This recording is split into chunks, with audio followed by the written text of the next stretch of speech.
It's not like a regular recession where you have sluggish or declining revenues. For many businesses, it literally just overnight went to zero.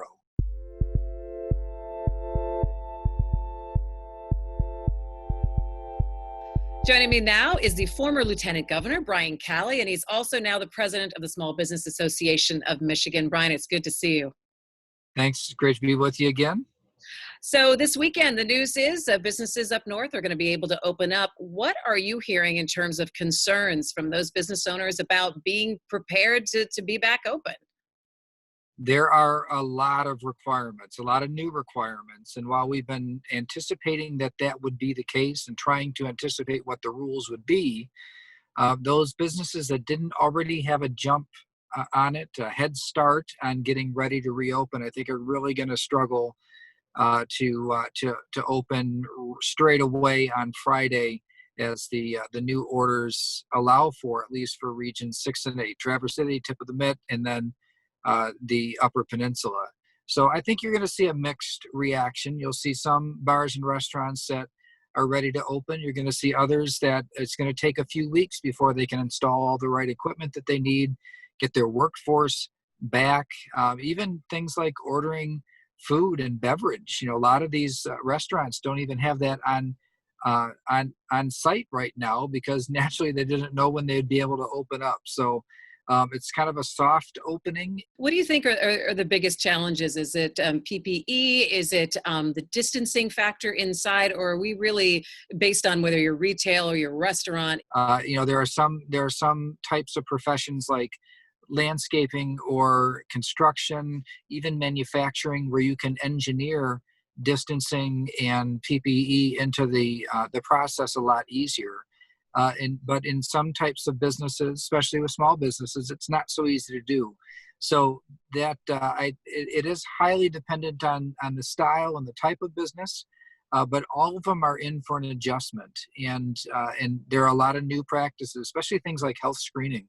If you weren't in the healthcare business before, then this is something brand new, totally new, that you're going to have to learn how to do. And there's also new training requirements for employees and documentation requirements that didn't have to be done before. So it is not an insignificant task to get ready to open. So as we watch what may be happening this weekend up north, if you're a business in Southeast Michigan, obviously they're waiting a little while longer.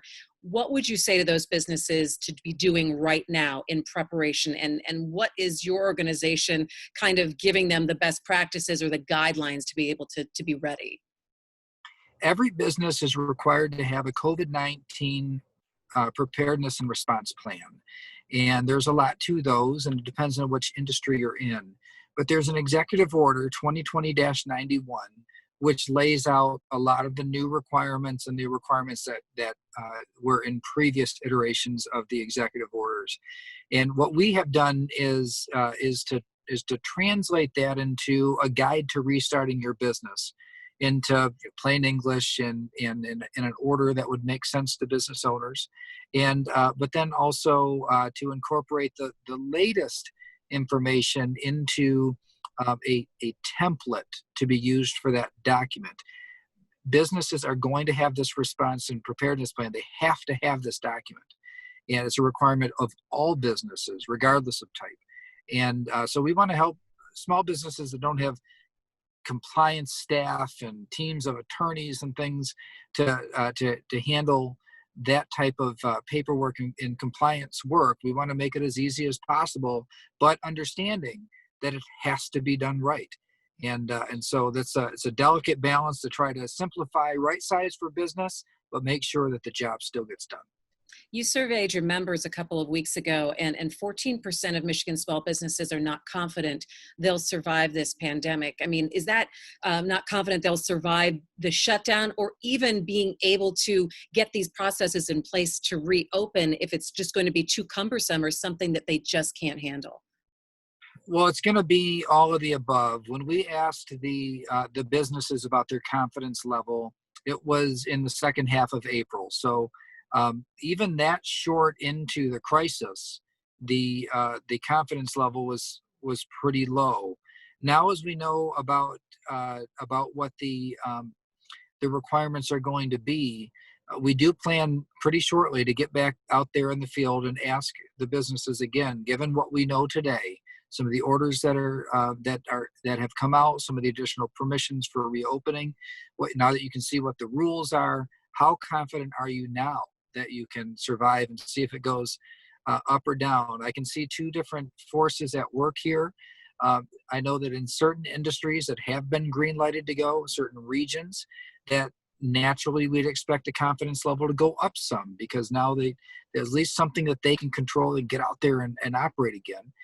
But for those, like if you're a hair salon owner or a fitness facility or a movie theater, there's not really light at the end of your tunnel yet. There's been no indication given on when or how long. Are we talking about 2 weeks or 2 months?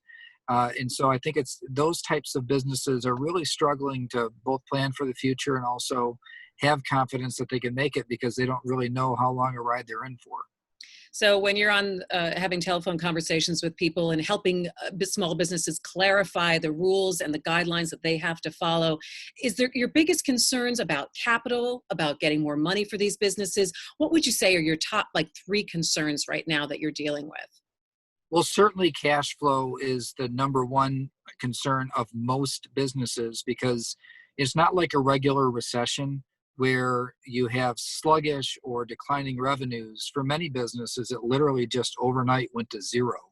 To have absolutely no cash coming in whatsoever is the type of challenge is difficult to prepare for.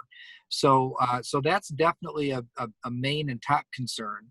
The Paycheck Protection Program that Congress passed was a help in that, especially for businesses whose main expense was payroll. But many of those in that first round, they're getting to the end of those resources. And if it's not time for them to open up yet, I'm afraid that that while it helps the employees to have put them back on payroll for that 8 weeks, it won't necessarily help the business survive long term and bring those jobs back in a more permanent way.